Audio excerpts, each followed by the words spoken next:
They probably didn't hear me. Well, I guess I they don't have did. anything to do with. Yeah. They'll let you know. I think. I don't Yep. It's live. know. Okay. But hold on one sec. Okay. Should I post that it's live? Don't worry about it, man.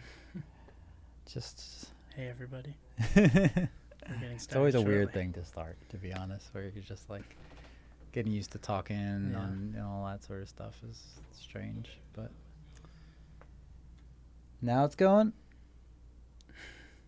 Steve. T-minus 30 seconds. Wow. We hit live, but the video didn't like pop on screen yet. Okay. So the delay, I guess, is still. I feel like an astronaut over here. I've been trying to. Well, Still I'll look. good. Tell you later. I don't wanna ruin that. Okay. Yeah. We're in. Yeah. Hi, everybody. Speak into the mic. Okay, gotcha. I'm Chris. This is Max Hoenig. Nice to have you, Max. We're going to be chatting today a little bit about some music stuff. So the first thing that I wanted to talk about is the instruments that you play. So if you could list any instrument that you play to any Okay. degree of proficiency. So, yeah, I guess it would be piano. I'll start there. Yeah. Because that's the first Yeah. real instrument I learned, or started on, rather. Yeah, piano, and then keyboards, synths, part of that. Semi, play organ, but I wouldn't Yeah. necessarily call myself an organist. And then I was really heavily into percussion early on, so I would say percussion a bit, and Any specific percussion or just auxiliary? yeah, general, Yeah. stuff. But yeah, percussion, and then just a little bit of a whole bunch of other instruments. Any stringed instruments? I did play cello at one point in time, I also played which cello I for love. 7 years. First instrument for me. Nice. It's a brutal instrument. It is, yeah. it's an incredible sound, though. Yeah. No, brutal in a like proficiency But level, exactly. but beautiful sounding instrument. Yeah. Exactly. So cello, and then a tiny bit of guitar and bass. Nice. Cool. Singing? Singing, yeah, but primarily in choirs and settings where I'm in Cool. harmonies rather than Yeah. lead as much. But So to hone in on the primaries, which Mhm. would be keys in this case, how many years? I know that's a tough dating question, Yeah. but like roundabout how many years? yeah, about 24, 25. So you started playing, not to date you, but you No, started yeah, I playing started when I was, like, when you're A toddler. Oh, I don't okay, really cool. have an exact, So day or Uh, year. in that aspect, Yeah. was playing piano when you were growing up like a fun sort of thing, or was it a strict sort of thing? Was there any emotion about it at all, or was it just a part of life? Yeah, I would say it was definitely like, it was fun in the sense of like, I think about my family. My dad plays as well. Ah, okay. So, yeah. Yeah. So there's that. He plays, and family gatherings, like, we would all be singing and playing Yeah. piano and different instruments. So So it seemed like a fairly normalized thing in your house. Like Mhm. everybody does it. This is my Mhm. sort of thing. for the most part, mostly on my dad's side. Yeah. A few people on my mom's side. But, That's cool. yeah, so that was really cool. But definitely the lessons aspect of it is, I would say, was some tension. Like, that's a very common thing, I Yeah. feel like.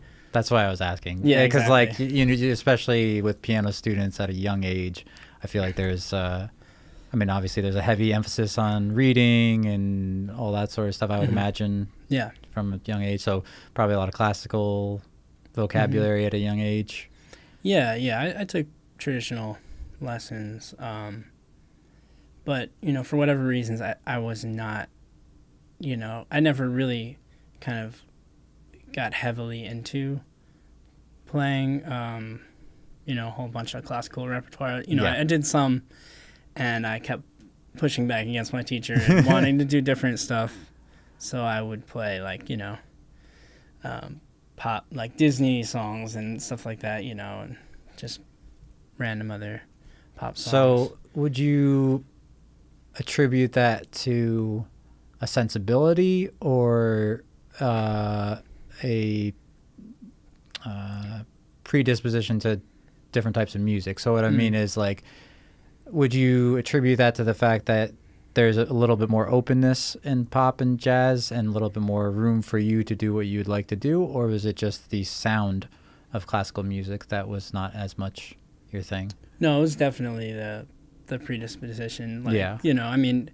Having that freedom or some more freedom. Yeah. Was kind of what I was looking for, because, I still loved classical music. My dad, he's like mostly classical. Yeah. And he sings and plays and conducts and everything. So Conducts. Cool. yeah, so he's heavy in that World. world, and he also does a range of stuff Broadway, and Oh, wow. but I liked hearing all of that. But then when it came to actually like sitting down, and my teacher didn't really give me, and as unfortunately most teachers don't necessarily think about giving a student a lot of freedom. I don't know whether in that sense. I mean, all due respect. No. To all the teachers out there doing their thing. No. I feel like even myself as a teacher, that's something that I've worked hard at trying to counteract in the balance between curriculum and like structure versus Same. openness. Same. Yeah, it's I don't know.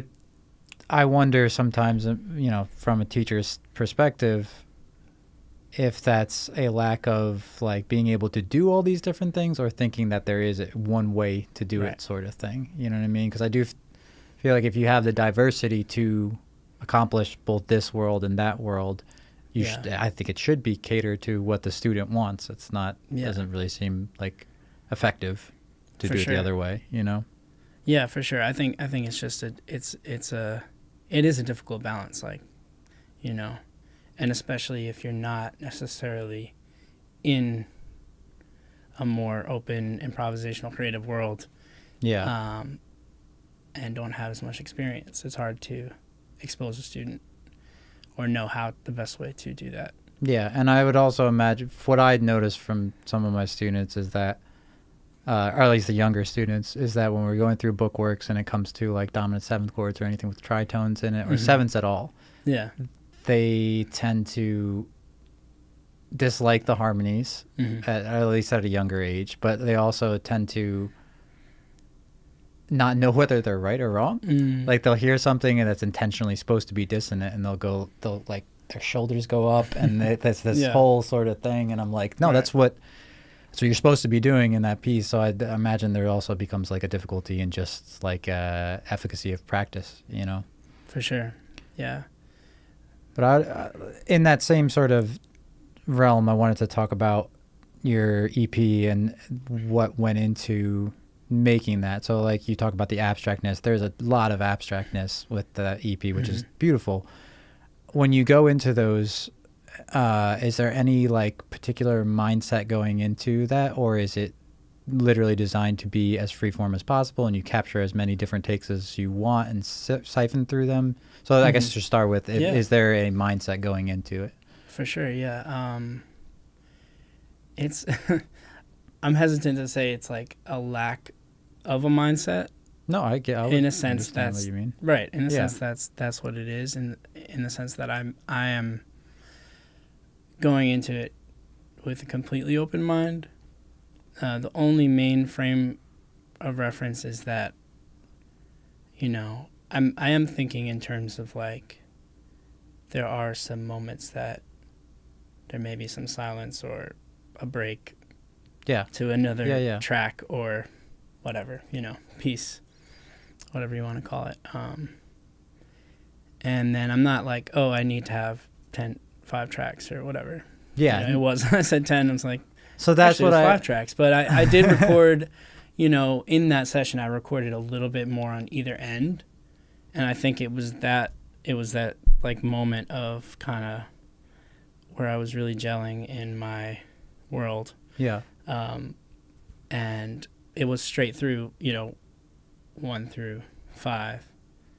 There was no, you know, There's no pause. there was no, I just cut up So in between those. in that regard, Yeah. you said 10 original takes, yeah? Well, that's the thing. I said that as a random number. Okay. I think it was probably like, you know, maybe 7 or 8. But it was more than. So like, what I was also going to get at Yeah. is like, in those contexts where it is abstract, I can imagine, and I might be wrong here, that some of them you listen to and you're like, that didn't do what I wanted it to do, right? Because the goal is to find something precious in a moment, right? And not be like having too much foresight about it. So is that from your YouTube videos, I would imagine that's something you consistently practice, is the like, because you have a couple meditations on there as well and stuff like that. Is that something that you do a bunch of, and then whatever you like siphon through you put out, or is it just kind of pretty much most things that you do in that context you put out? Like, is there a lot of self-editing that goes into that kind of loose process? Yeah, that's a really good question. I think there's some, you know, there's like naturally always going to be some of that. Yeah.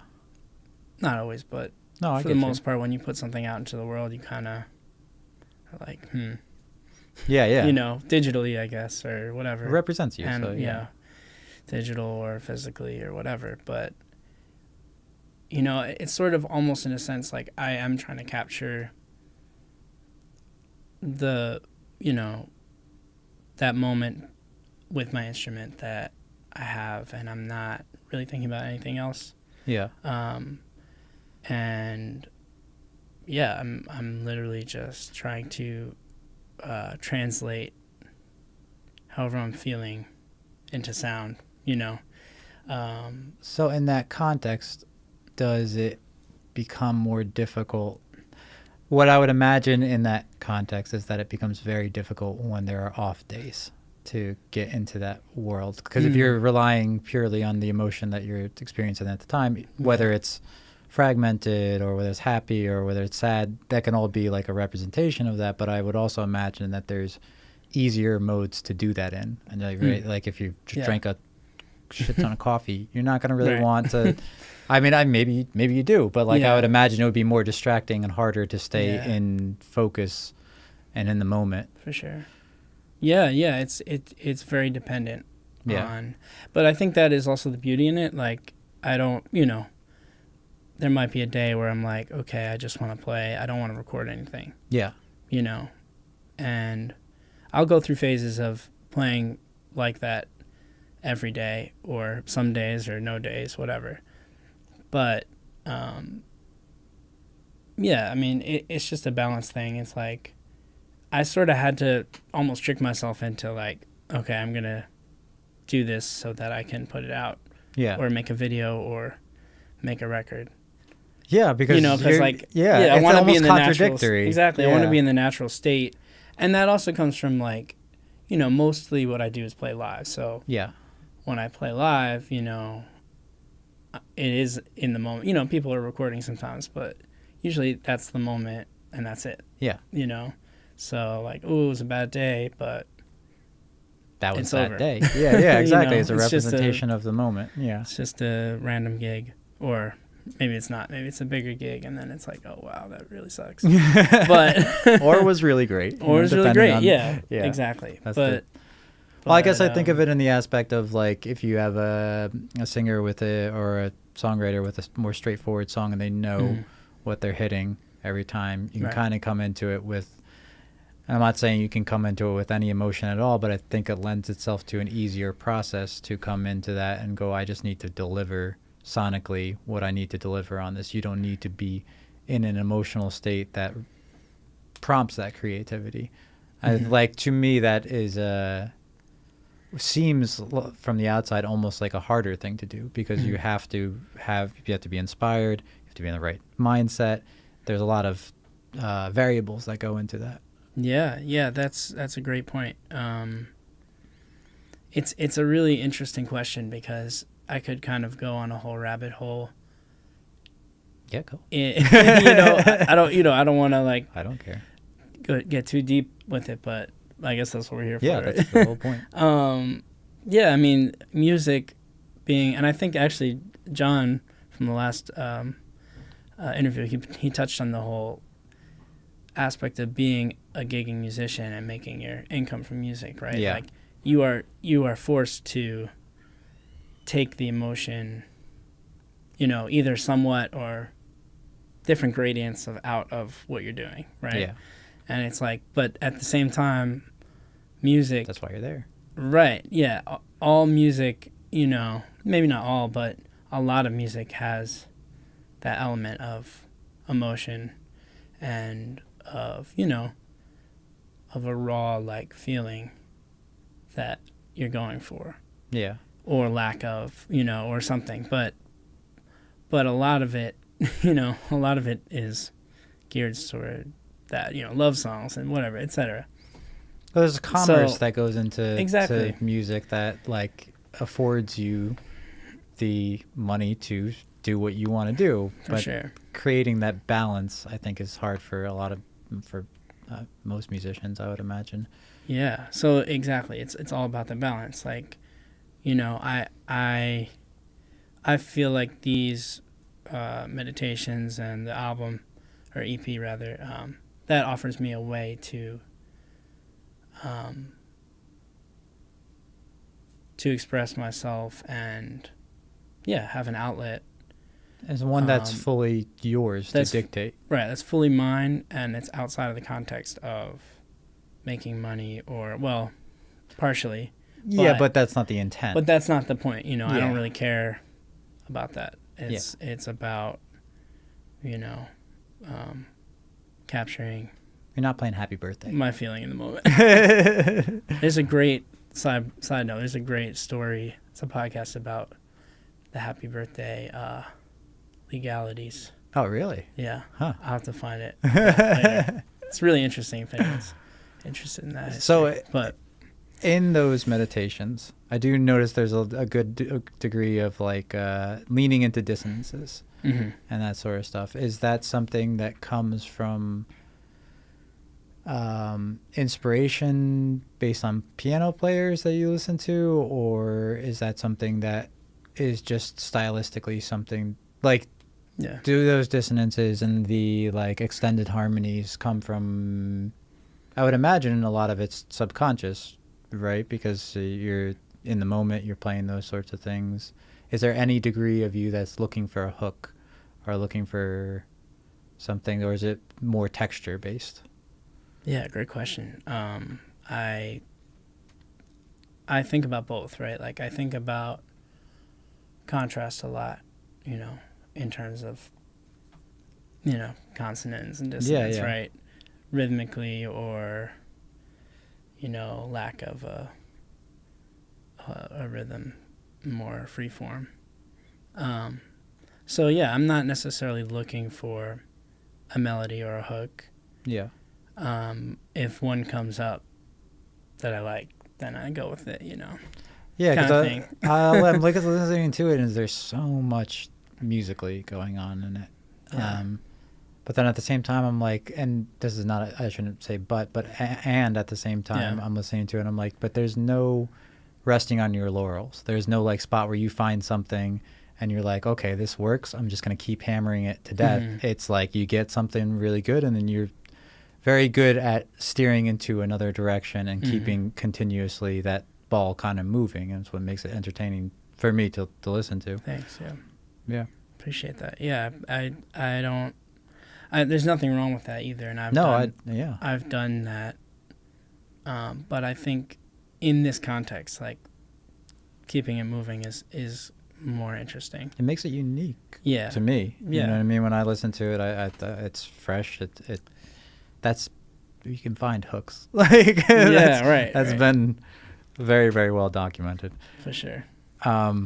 So in that same sort of idea, is there any specific, how much does environment impact what you make? Like, so how much does tonality of a keyboard impact what you make? Like in your YouTube, you have tons of like demos of different synths and keyboards and stuff like that. How much of that plays into it? On the fourth track of the EP too, there's a couple like tones that are like pretty out there. Almost sound like you're inside a key bed, like plucking the strings. I don't know what that is, but if you would care. Yeah, I can. I believe I was inside. I believe it was a piano. Piano. It's obviously piano. It was a pencil that was stuck. Not stuck, but like lodged. Just laying there, lodged on the felts, and I was kind of using cool. that. That was very cool. I didn't even know it was like there. I guess my dad like had it on the music stand or whatever and fell in. Sound really cool. Yeah. Stuck out.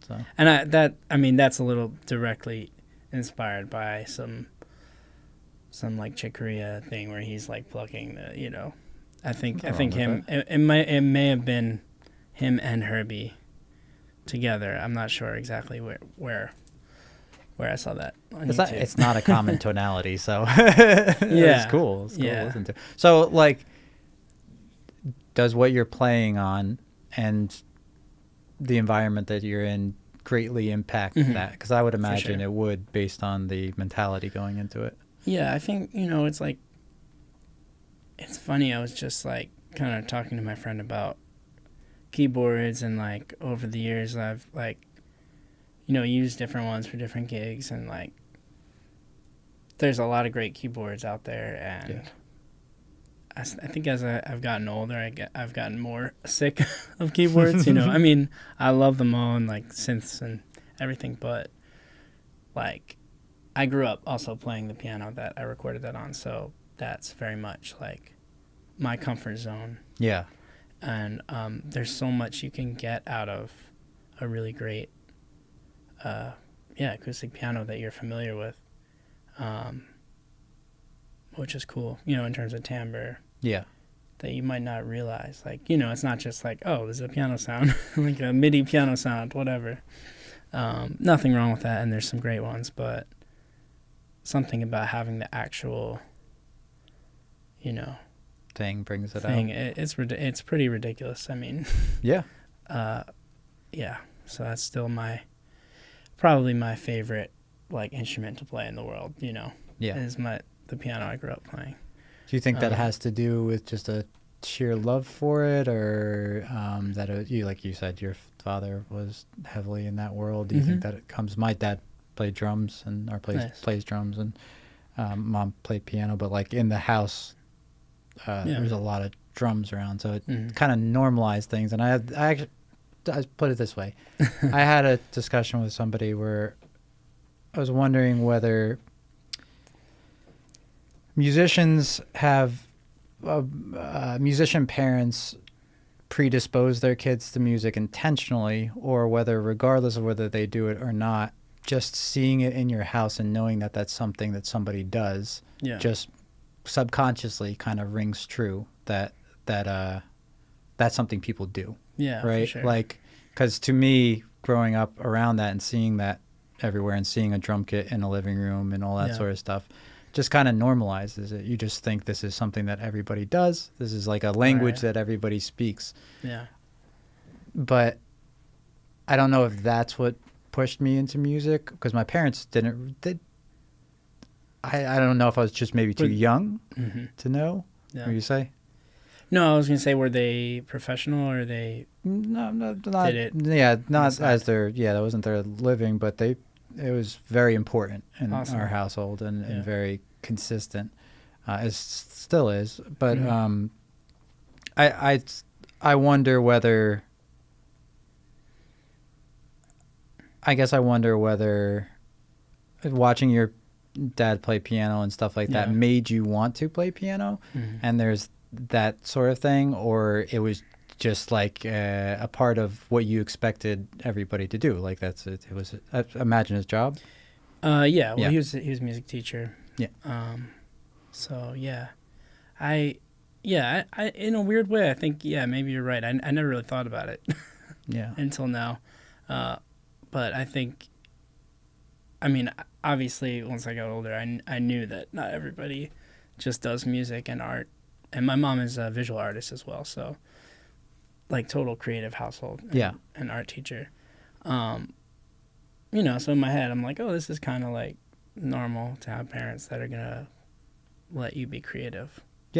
But it's not as it's common kind of as you think. it's unfortunately not. You know what I mean? It's like I wish it were more common. Yeah. I think the world would be a better place, but Well, it's like for me, when I was younger, I remember starting to write songs at like 13 or 14. And I do find sometimes when I'm teaching songwriting that there seems to be like almost like a right or wrong sort of thing where people are like, oh, is that good? And I'm like, there's no good or bad. Yeah. There's just, do you like the sound of this or not? But for me, that was never a question. I never had to think about that because I just thought this is what people do. People write songs.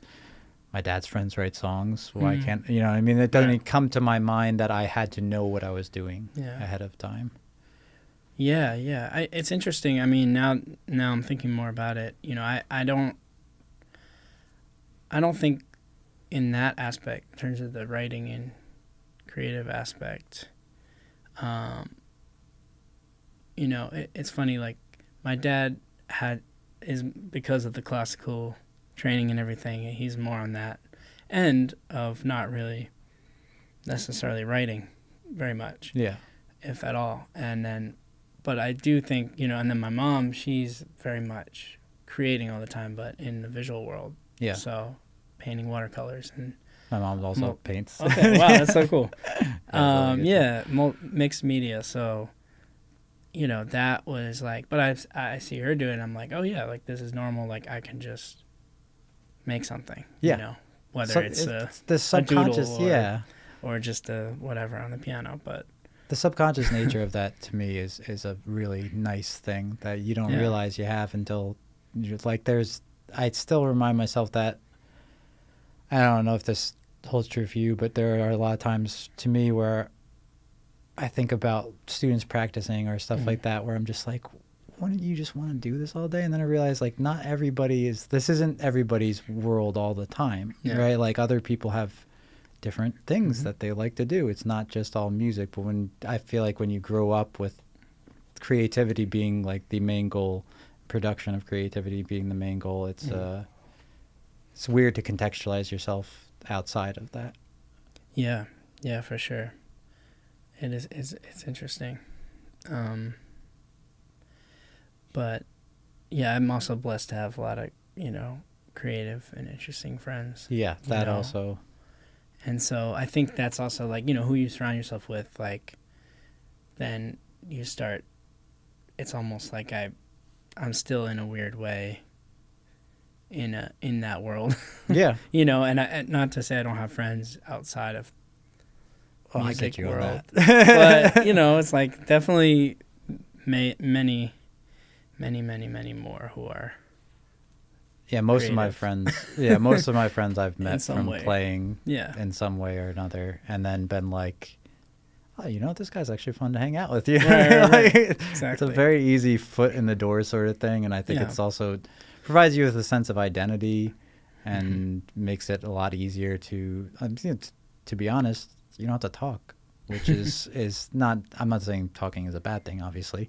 You're here, but like but I know that like in high school, being able to just go in a basement and just play and not think about stuff makes it a lot easier for you to be comfortable with people, Yeah. One of my favorite things about Philly, Philly, I'll just say Philly, but my experience at Philly has been, jam sessions and meeting someone at a jam session and not knowing anything about them,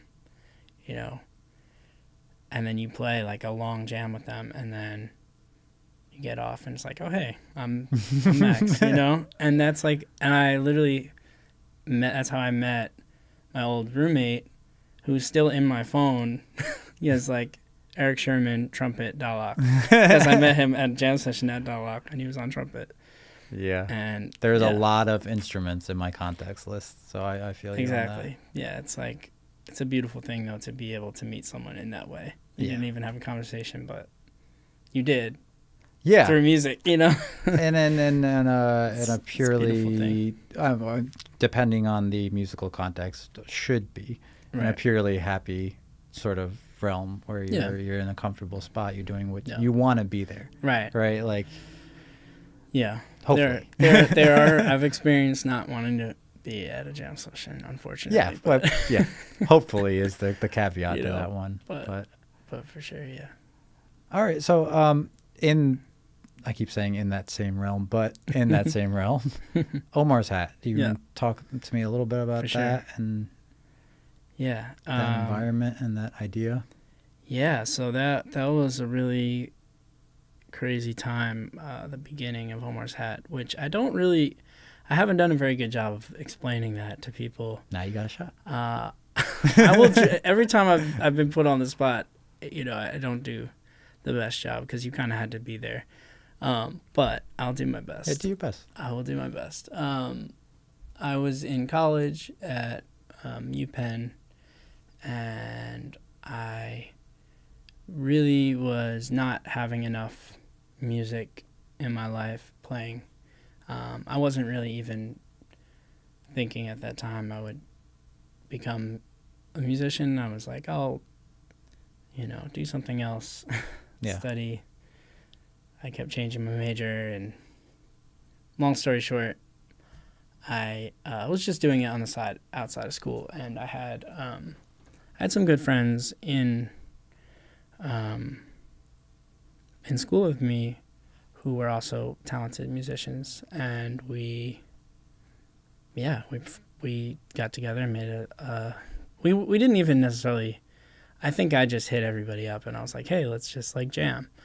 And we didn't say, oh, this is going to be a band or anything, but the drummer, he invited his roommate, who was a percussionist, to come too, Isaac and Alejandro. And Alejandro had his like percussion stuff on his back on the way to walking to the rehearsal spot. And Omar came out of nowhere and was like, yo, you guys are musicians. You got to come check out this bar and play here. So he drags them in. They're on their way to rehearsal. He drags them inside Mescarim. It was called Mescarim at the time, at 45th and Locust. And yeah, they had like a singing competition. I wasn't there. A singing You competition? got to ask Isaac for this part of the story. With the bartender, PJ. And they were doing with the staff. With the bartender. And that was like how they got the gig. They were like singing karaoke. That is the most aggressive way I've heard to get a gig. Very but, random. But good. So anyway, they were like, yeah, come play every Thursday. Or play this Thursday and see if you want.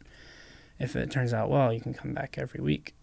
So then it was a jam session every Thursday since October 2017, I want to say. Wow. I'm sorry, 2016. October 2016. And yeah, that lasted about a year. Nice. And yes, Omar had many hats. And they were very nice. Like, he was maybe not always dressed, in other ways very nice, but his hats were the point of pride. Immaculate. No, he was dressed well too, but nice. That would vary. But the hats were always on point. And he had yes, like some, like what's the hat shop down here? It was like those kind of hats, like leather hats and stuff. It's like, where did you get these? And yeah, that jam session was like pretty insane, and eventually a bunch of other homies from the scene, the Philly scene, started to come, friends of mine who I met at the Clef Club, and so people like Larry Monroe Jr. and Austin Marlowe and Yaseh Farah Ali, and yeah, a lot of incredible musicians came and sat in, and then a lot of them went on to play with us with Omar's Hat which Nice. became basically a collective. Very cool. And yeah, that's the That was clear. shorter, and concise. That shorter, worked. concise version. But yeah, it's one of those things like you kind of had to be there for those early jams because there was so much, great energy, musical energy happening, and it was in a sense, similar to. I mean, there would be songs that would happen, but it wasn't like, oh, we're gonna play this or we're gonna play that, or there wasn't like a sign-up sheet, or there wasn't a, band Honor leader system sort of idea. looking at everyone like, what tune do you know? It was like, let's just play. And some nights there would be like barely any songs, there would just be vibes, and other nights it would be a lot of songs, maybe hits, like maybe like Stevie Wonder, Michael Jackson, whatever, and then other nights it would be like more so like a jazz, depending on who was there, and that was what was so cool about it. It wasn't like, oh, this is a jazz jam, or this is a soul jam, or this is a it seems to be rock honest, jam or whatever. very similar to what you're talking about with the meditation. Exactly, It's like a lack of not Not lack necessarily- of boundaries yeah. makes it sound like there's No, like but but like a lack yeah. of constraints. constraints to be and honest, structure. And what we were talking about before in terms of the classicalism and jazz stuff, to me that your mindset is much more comfortable for me in general, and I don't think many people, and this is very opinionated, but operate in both. Like both the like heavy analytical left brain sort of thing and the abstract right brain thing. I think for the most part you are one or the other, or there at least is a comfortability with one or the other. For me, classicalism, like I do love classical music, and I do my best to play it well because teaching piano and stuff like that. But I am 10 times more comfortable if I don't have something that I need to be playing. I don't have like a goal for what I'm doing, and even in takes or recording and stuff like that, if I'm not fully locked into feeling everything, or playing like stringed instruments, playing the tonality exactly the same way, or trying to get this sound out of it.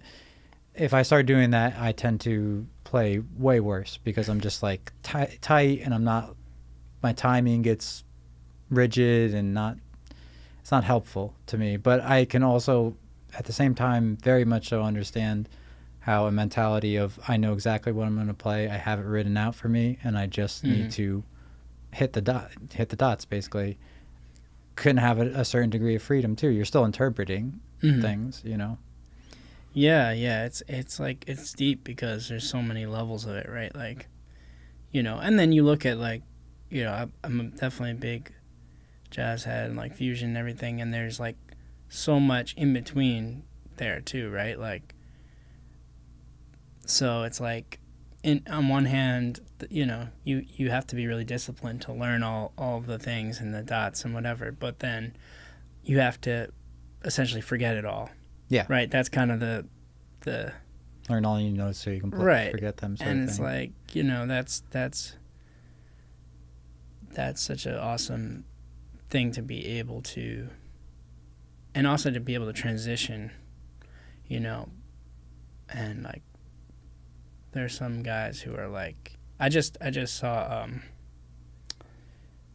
Sun Ra Orchestra at Union Transfer the other day to celebrate Marshall Allen's 100th birthday, which was incredible. And the pianist Farid Baran, he was like, he did something where, he's playing a lot of really abstract out shit and like hitting the keyboard and whatever. But then he went into like some super like classical technical thing.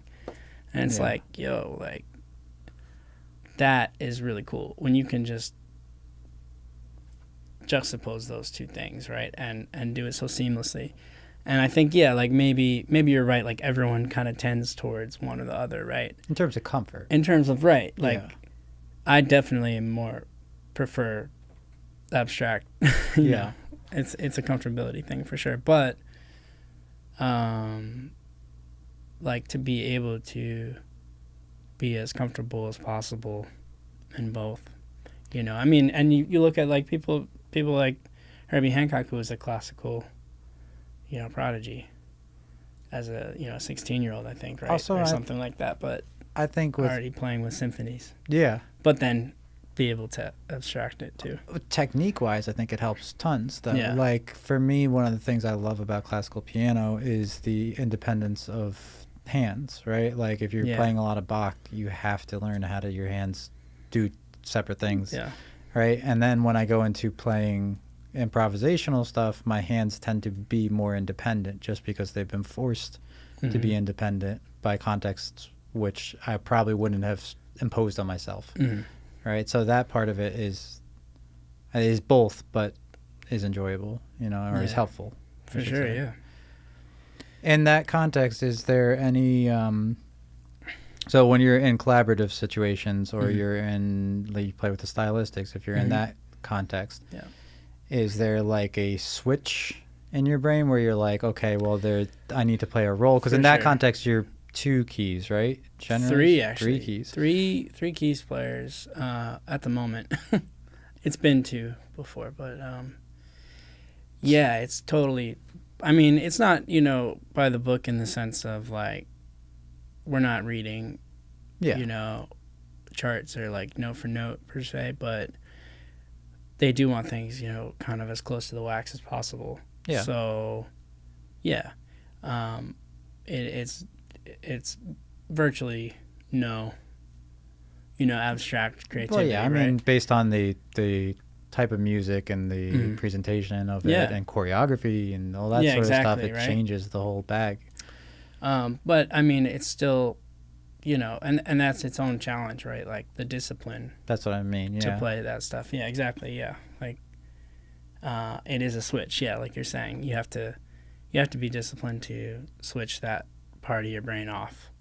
And fitting the song and fitting the part and fitting the moment, especially on keys, I would imagine that's like probably almost more difficult than on guitar and stuff like that, in the aspect that you have the wide expanse of the world that you can play off of. Yeah. And then playing with another keyboard player, I would imagine there's a lot of communication between you three, and similar to double drummers and how they have to like actually coordinate that stuff. Yeah, for sure. There's a lot of moments of like checking each other on chords. Like, all right, is that a 7? Is that a, and it'll be maybe simple stuff too sometimes. Although their music has a lot of really complex, beautiful harmony, but sometimes like the things we're talking about, it's like, is it a 7 or is it just a major? Yeah, yeah. Or is it a 9?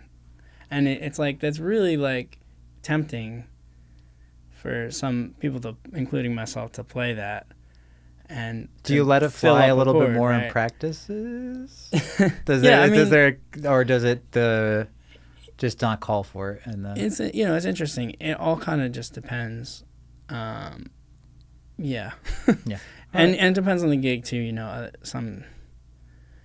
Every gig is different. I generally do try to stay away from gigs that are more like that, but in the case of stylistics, it's like the music is so classic and legendary and amazing that I don't mind there's a that reverence at all. for it. Yeah.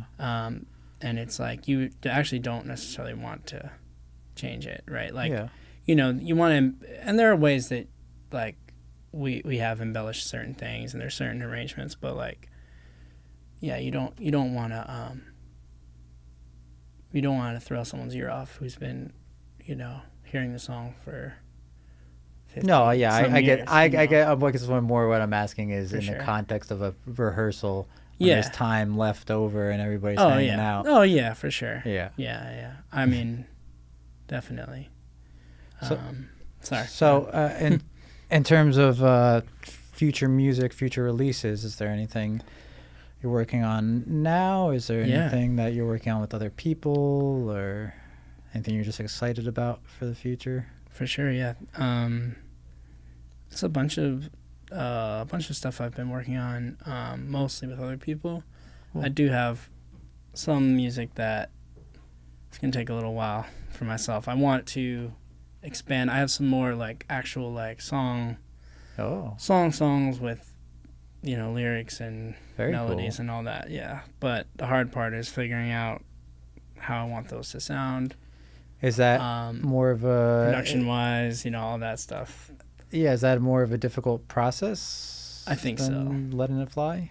I think so. Yeah, and that's also like maybe it was a lazy route of like, this is my comfort. This is my comfort zone, and I can just kind of make a record like that. Are you talking about the first one? Yeah. Yeah. Or I mean, it's your comfort. It sounds great. So thank you. Yeah.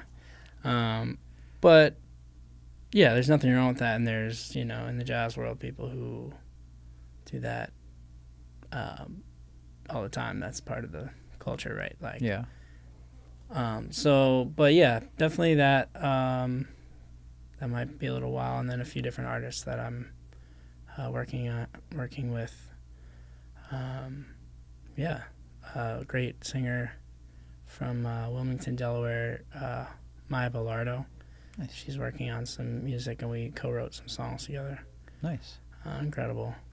How are your feelings on Jazz not in this context? We can talk separately than what you just mentioned. But how are your feelings on collaborating / writing with other people? Some people are really into it. Some people it's harder to get in that sort of thing. I would if I had to guess, which I know is not the way I should do this, but if I had to guess, I would say it's a fairly intuitive thing for you. Like you seem very flexible in a musical context. It depends who it is, Yeah, for sure. But I enjoy it. I don't necessarily have the opportunity to do it or make the time to do it, or haven't. And now I'm starting to a bit more, which is cool. The one thing I find really tricky is like, okay, we started the song, and now what? Yeah. Or like we maybe we wrote the whole finish? song like on piano and vocals and have like lyrics, but then 2 years go by, and that was actually the case with Maya and a couple other people I've been working with. Like, it's like, we have a voice memo from, and then there's the hard drive hard drive coffin thing, right? Like, you don't want that to happen, so it's like pushing yourself and pushing each other to follow through and that's almost the really fun moment, is when you get that little gem and it comes out of nowhere, and it's just this weird mysterious thing, and then once you get it, it's kind of more like, okay, now I gotta do the work and finish this off. Is always kind of a little bit trickier. From the meditations idea, is there anything that supplements you musically? Are you into actual meditation, or is there any degree of like spirituality or practices, running, meditation, anything like that supplements?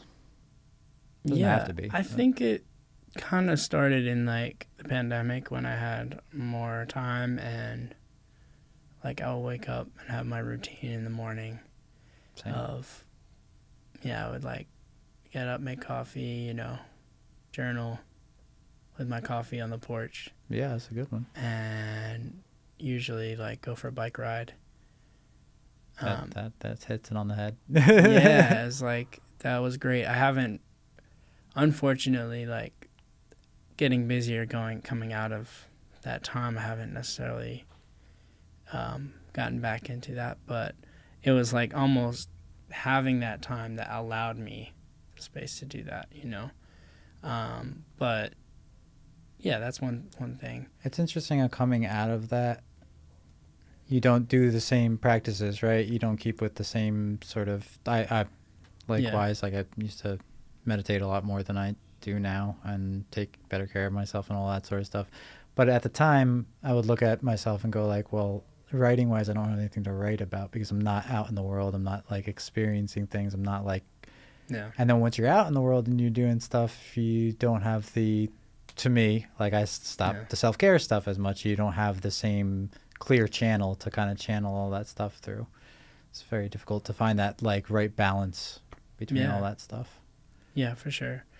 But yeah, definitely still keep up with, that, and I do meditate occasionally, but I find that like meditating through my instrument, like that is a powerful tool for me. Yeah. You know, I have done like the traditional like meditation, TM and all that sort of stuff. yeah, like silence or different things, which is cool too. But